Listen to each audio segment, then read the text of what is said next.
Yo, welcome to Tales Tomorrow. I'm Morrow, your storyteller for today, and with me I have some more RPG horror stories. My perspective looks really strange. Anytime I set up the virtual camera to record me, it's always a different setting every single time. I can never get it just right. I'm currently going through a hurricane, I think it's called Debbie? I'm not fully sure. So if you don't see me for a bit, that's probably why, but hopefully the hurricane dies down here in a little bit. Either way, let's get some RPG horror stories for today.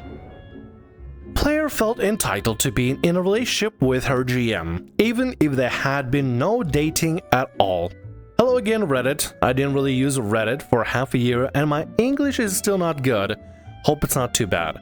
Just a quick note, this story contains homophobia, but should otherwise be safe to read. Summary. Player felt entitled to be in a relationship with her GM, even if there had been no dating at all. Her over-entitlement later coerces her to throw a tantrum at a public place and would get her fired from her job in the end. I met a lot of strange and very entitled people, and already talked about some of them here in that long series I might need to finish someday.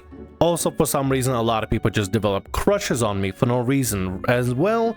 It just happened again. So let's start with introducing the cast of this story. The names are fake, of course. Katie, a woman around 20, later playing as a warlock and the problem player. A lot of people, but they're not that relevant. And me as a GM, a guy who's now in his late 20s and GM'd the story. Well, I see what the problem is. You're just so damn handsome. Stop being so damn handsome. You won't have some crazy ladies trying to pursue you. No, for real though, it sucks. I'm sorry that happened. Either way, let's get to it. I'm currently studying again because why not if I'm offered a chance by my employer and basically get paid for studying. For that, I moved in temporarily with two very good friends, a married couple, whose houses in the town of the university and conveniently close. Everything started off pretty normal. I just felt a bit strange since I'm 8 to 10 years older than most of my colleagues. I also never made a secret that I'm gay, but I would never shove it into other people's faces. This feels like a necessary context for what happened next. In the first week, I didn't make much contact with the other students because I didn't sleep at the university and therefore excluded myself from most of off-time activities. But then my two friends were out, I went to one of the events and finally connected with some of the other students. Played a few rounds of Werewolf. It's a turn-based game where you roleplay villagers with different abilities and have to find the werewolves before they kill you off. So there's a very specific ability that gives you a role like Romeo and Juliet. If one dies, both die. And with this ability comes a setup in which you two have to be the only surviving people to win. One is a werewolf and the other is a villager. So Katie and I got into that setup with me being the werewolf. So I put up my best skills as a TTRPG game master and always steered everyone, even my fellow werewolves, in a wrong direction. In the end, Katie and I won the game by her just pretending being innocent and me just saying the right things. She looked very happy about it and even said it was the most interesting game she ever played. I laughed and said it had been much fun and very fun to me that had been a werewolf. When I was asked why I pulled up my shirt just enough to show the lower end of my tattoo, which is a set of rainbow-colored wolf paws, most people just laughed and said it was a funny coincidence. One person then wished the purely in-game couple would luck and told me she would love to have a hot werewolf as a boyfriend. I assume she talked about some movie or series and not me. Katie apparently misunderstood that, blushed and waved her hand, saying that I was way above her pay grade. To which I commented that I'm gay, so it wouldn't work out anyway, and I wouldn't consider myself hot in any way. We had a little discussion about my dislike of things like attractiveness, pay grades, and all that stuff, but it stayed very civil. When the meeting ended, Katie asked if I wanted to come with her and eat dinner, since she was a bit tired of eating alone all the time. Since my friends were still not home, but told me that they will bring dinner, I offered to just talk with her, but declined the dinner. It turned out to be a good idea, because her dinner amounted to a hot pot, which is something I don't like because I really love cooking, which my friends take full advantage of. But the talking was nice and we were talking about TTRPGs, anime, series, and all that good nerdy stuff. She was actually confused I knew so much about all that, because I don't look like a typical nerd, but, well, I am anyways. We all talked about me GMing and in the end, I really liked the idea and planned on proposing it the next day. After the dinner, she offered me to watch some series together in a room, but I declined that. On one hand, my friends were back home and waited with dinner, and on the other hand, I'm not okay with going to other people's rooms if I don't know them well. She seemed disappointed, but I left with a polite decline and went home. Dinner was great, and watching series with my friends was a lot of fun. More than talking with her, since this was just small talk and being nice. She She apparently saw the whole thing a little different, but I'll get to that later. There's a lot of foreshadowing happening here, and I'm assuming poor Katie is gonna fall for the gay werewolf. Can we call the gay I mean, he was playing werewolf in a werewolf game, and he is gay. So, I mean, I guess gay werewolf works? Sure, we'll go with that. On the next day, I asked a few of my fellow students if they would be interested in playing a TTRPG the next time we did these events. And there were more people interested than I could GM for. But a few others offered to GM for the 12 plus people who were interested. So we set up a few systems and stories for the event a week, and it was going great. It was actually the main thing happened that day, and everyone had a lot of fun. I did, however, notice a few times that Katie Sorceress tried a little too hard to flirt with some of my NPCs, so I asked her in a game break to turn that down, as I'm still disliking romances in-game. She promised, but I didn't feel like she was actually trying. The biggest question here is, were y'all playing Pathfinder or D&D? Maybe a different system? I mean, I'm kind of curious, right? This is an RPG horror story, and knowing a little bit more about what y'all playing, I get it. It's not the most important part here. The most important part is about what Katie's behavior is like and everything. But I'm still curious. Anyway, let's continue. The next weeks passed quite uneventful. I was jamming at the event once a week until my short story was over and the TTRPG hype was going down. Katie always sat next to me whenever we played, and still, even if more carefully, try to romance some of my NPCs, usually multiple at once. After the event, she kept asking me if I want to spend some time with her doing different things, like going on a walk, watching stuff, and so on. She also talked with me between classes and was around most of the time I was in university. I was okay with that since she seemed like a nice person, and it was fun talking with her about nonsense, but I still refused going into her room, even if she offered it on every occasion. Felt that it was way too personal and invasive, which I wasn't okay with. On one hand, you could assume that maybe Katie just very lonely, just a lonely college student that just wants to have some nerdy friends. But on the other hand, with how heavily she's romancing the NPCs, I feel like maybe she's reading a little bit too hard and catching signs where there really aren't any. I don't know yet, we haven't got a full confirmation, but either way, it still feels really strange for Katie to just be so pushy about it. You know what it sounds like? It sounds like somebody has a really big crush and they just really want to spend time with that specific person. We did start a new longer story with a few people who were still interested in playing, and Katie asked if she could play a tiefling warlock. Nice. With an incubus as her father and patron. Oh, interesting. I was a little put off by this though, and told her I wasn't comfortable role-playing that patron. So it would either need to be something else or wouldn't come up that much, and especially with no sexual context involved.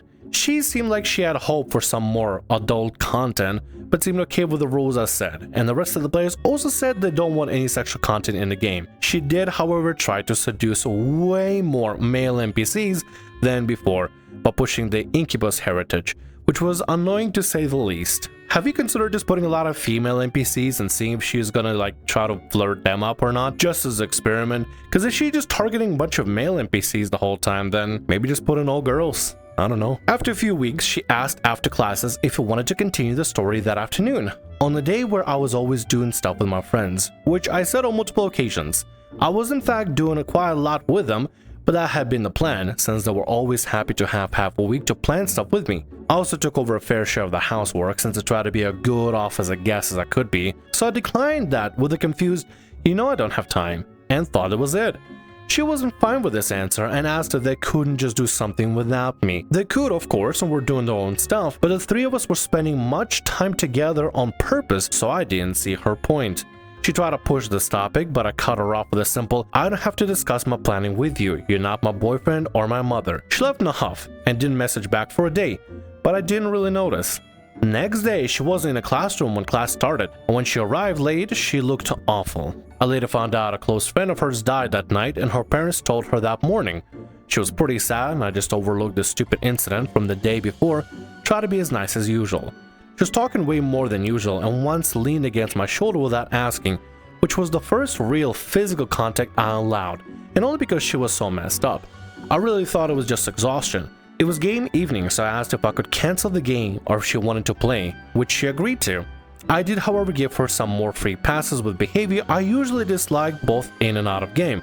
In game, she pushed that flirting way more aggressively, and Outgame started doing things like touching my hand unnecessarily much when I gave her a glass. It was all minor stuff and thought nothing of it because I assumed it was unintentional. She's using the horrible traumatic event of, we don't even know if it's actual real. I mean, I'm assuming nobody would just want to assume that it's fake, that she just faking it for the sake of attention, but there still could be a possibility, and this is, I'm only saying this not because I just want to assume the worst out of her, it's because I've had people that literally just came up with like made up stuff as if like that family loss or whatever in order to try to get people's attention or try to kind of steer awkwardness out of the situation. I remember at some point somebody was on VR chat, they were accused of talking to a minor, and suddenly out of nowhere the very next day their dog passed away, and then the day after that their grandfather passed away, and nobody wanted to like, you know, start stuff with them obviously, but like at some point somebody realized, wait a minute, the one picture that you had a month ago, you don't have a dog, and your grandfather was already dead for like several years. They passed away like forever ago. So all of the stuff they said were a bunch of lies. So I don't want to assume that Katie is just trying to come up with stuff just randomly out of nowhere just to kind of, you know, make our protagonist here feel terrible and just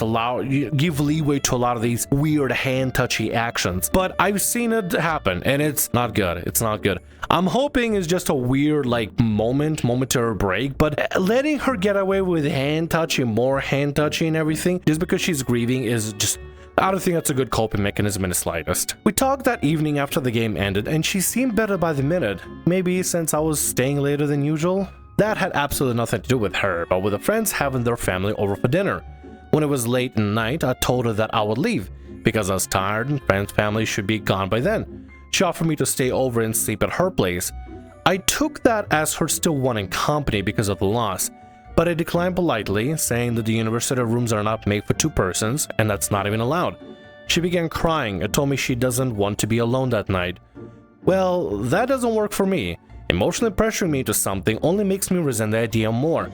I told her she might want to call her parents and talk with them instead. She kept crying and said she just wanted someone to be there with her and why this was so hard to understand, but I declined and told her I have to go home. I wasn't even calling her a friend and wasn't okay with being her emotional support for more than I already gave. Talking and listening is the least anyone can do, and I would expect as much from others as well. But staying the night is something I would only do for a longtime friend. But I had no hard feelings asking isn't a problem, and I knew she was emotional that night. Or she was trying to use that to try to emotionally manipulate you. And I don't want just to assume the worst out of Katie. Maybe she is a nice girl, she actually met really well. I don't know, I'm not fully sure. We don't have 100% every context, we just have one perspective of the story. I've seen people use emotional manipulation in such twisted, sick ways to try to get people to sleep with them or try to get something they want. It's just, I don't know, man. You probably made a good call, like just putting up your boundaries, saying, nope, this is as much as I can do. Call your parents. This is all I can do. I gotta go. I gotta get out. I completely understand. I feel like such a butthole when I just assumed that she was trying to emotionally manipulate him, but it's kind of what it seems like she's trying to do. So I'm just, a duck is honking and I'm calling duck a duck. I don't know, man. Like if it quacks like a duck, it's probably a duck. That's all I'm saying. The next day came around and she looked much better, which I told her, being truthfully happy about it. She smiled and said she had a long good talk with her parents and that helped her a lot. Something about that raised my concern, so she looked at me in a way that made me a little uncomfortable. Between classes she actually didn't talk with me at all, but with some of the other girls, which was very appreciated on my part. Hadn't even noticed how much she had been monopolizing my time between classes.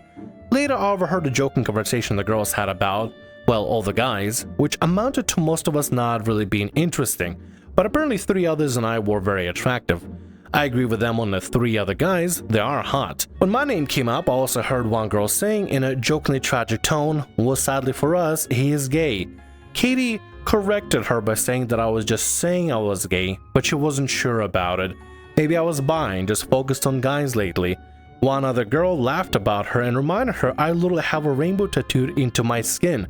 I would sure as hell be gay. There's a lot of assumptions happening left, right, and center. Did you tell Katie that you're gay? No, you did, yeah. During the party whenever you first revealed the tattoo, you told her you're gay. So she should know that you're gay. Why is she making assumptions that you're lying about it? After classes, Katie came to me like nothing happened and asked if I might have some time to talk a bit before going home.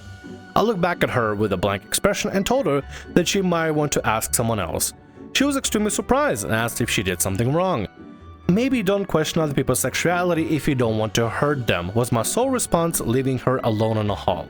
For the rest of the day, she was texting me, but I ignored her since it contained no apology and she kept on going this for the whole weekend. I decided that she had to come up with an apology by herself. Of course, she didn't, and when we met again the next week, she was completely confused on why I had been refusing to respond back to her. I was not okay with having an argument about that in front of all the other students, so I just said I was busy. She kept pressing the topic in every break until I told her, I told you on Friday, and apparently you didn't listen. So she asked if I can repeat what I said, because she pretended like she didn't remember. I repeated that I said I told her I heard her comments about me. She immediately became defensive and said she would never say that.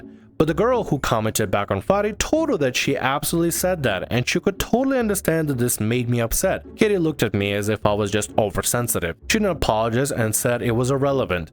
It was definitely nothing in comparison to the homophobia I had to endure over the years, but he told me to stay away from her from then on. Katie is tossing around a lot of assumptions instead of just like going with what the guy said. If you told her that you're gay, why she's like, well, maybe he isn't gay, maybe he just saying he's gay, maybe he's bi but just really likes the boys. Does it really matter? The guy is clearly not interested in you, and as far as they can do is only offer you friendship and nothing more. But she doesn't get the hint, constantly to push and press and prod. She kept trying to behave like nothing happened and try to talk to me like usually, but my answers became short and non-existent. Apparently this already made her try harder and harder to keep me talking with her again.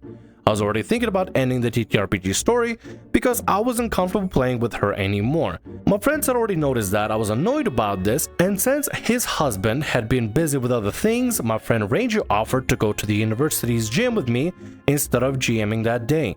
He likes the pseudonym Ranger I gave him the other horror story so much that it became his nickname. We had a lot of fun since the two of us had been working out a lot lately, since motivating each other really helped. I canceled the game hours beforehand, and apparently someone told Katie that I was working out with a guy instead. We both done some time after the game would have started and wanted to get back home. Ranger was just changing his shirt when Katie stormed into the locker room. The men's locker room, I might have to specify. She got stunned when she saw me next to the hot shirtless guy that was Ranger and stared daggers at him.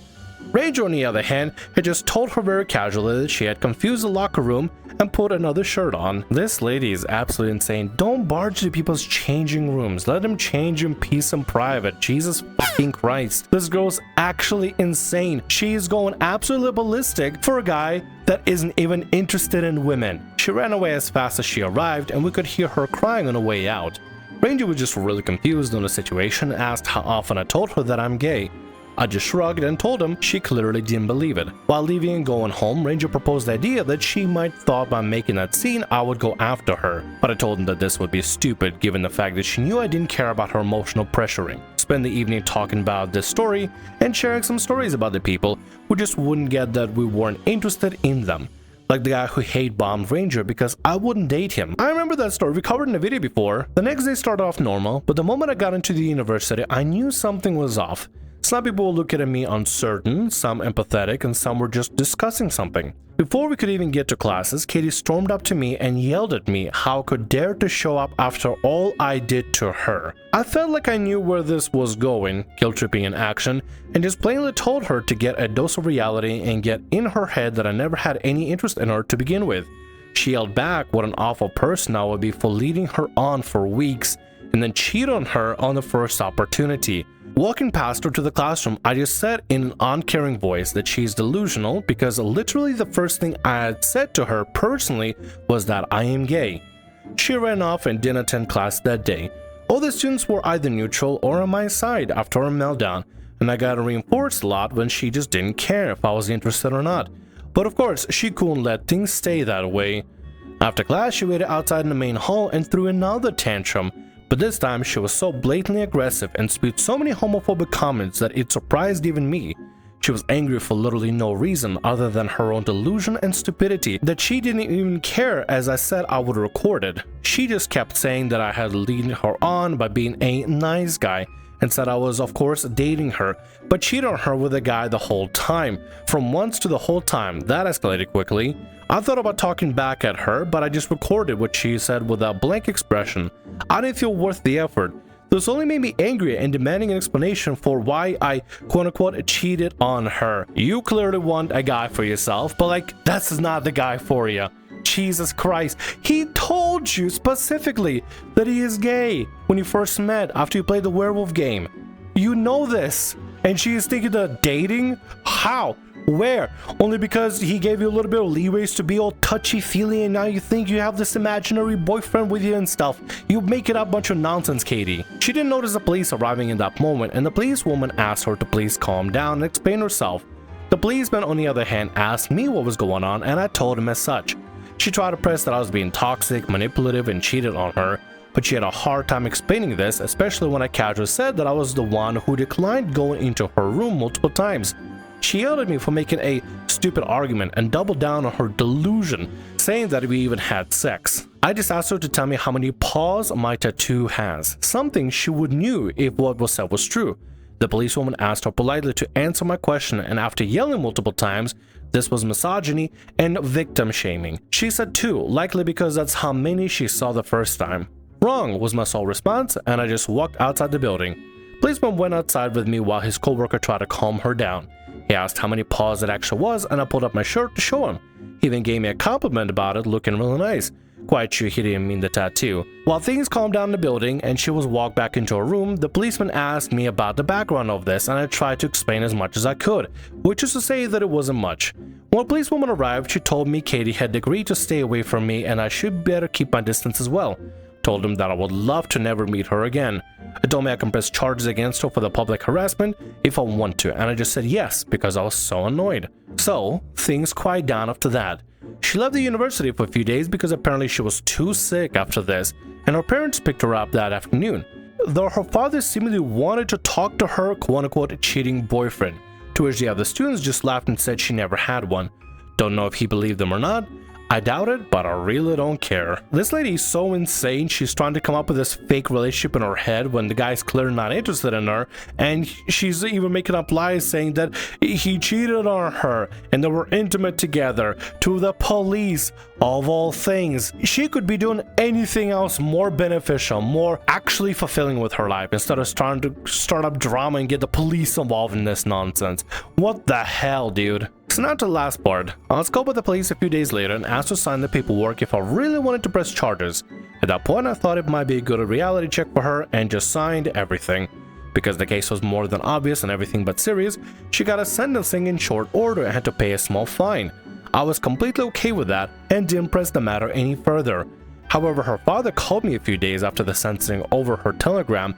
I deleted the chat but didn't block her, and told me I destroyed her life and what an awful person I was. Apparently her employer got wind of this and she had been fired because there had been a criminal charge against her. Public harassment apparently counts as that. I hang up on him after I overcame my surprise and just block her. She doesn't have my number, by the way. Did I want this to happen? No, I'm not that much revenge driven and actually felt a little bad about pressing charges after finding out about it. But do I care enough to fix it? Not really. I feel like she deserved it. So that's my story. Hope you enjoyed reading it. Is this one of those moments where you play stupid games, win stupid prizes?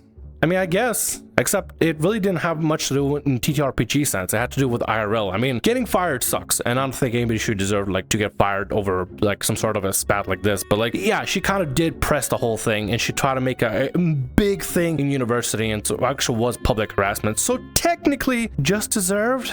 I don't know. It's really difficult to tell. Clearly, she is in the wrong. Clearly, she is very much in the wrong. I don't think she should be getting fired for starting some sort of big whoopla about it. But at the end of the day, she did start it. So I'm not going to say that OP is to blame here. There's not much of a moral to this story. It has nothing to do with RPGs whatsoever. It kind of had something to do with RPGs, but it was more like the RPGs were more like a side fling. It had very little to do with this entire story. If you have somebody that's a little bit too clingy, a little bit too attached, and you don't feel uncomfortable with them, it's good to set up boundaries with them and say, no, I'm not okay with doing certain things, and don't let them have a little bit more wiggle room, even if they're going through something traumatic. Like, I get it. Like, if you want to just be there for your friend, you can be there for your friend without letting it be all touchy, feely. I'll personally feel really weird as well if like somebody had family emergency or something horrible happened in the family, and as a coping mechanism, they decide just to feel me up. Don't feel me up. Don't touch me unless it's with my consent. Just feel so sad. Let me feel you up and rub your hands and arm and stuff. No, don't touch people. That's really weird. Don't do that. And with that, that's gonna be all our stories for today. I want to thank you very much for watching, and thanks so much for being here. If you like what I do, consider subscribing to the channel and leaving a like. Also, if the RPG Horror Stories ever goes down, or if you want to submit your own personalized horror story, email is down in the description below. I'll see you again in more Tales Tomorrow. Bye-bye.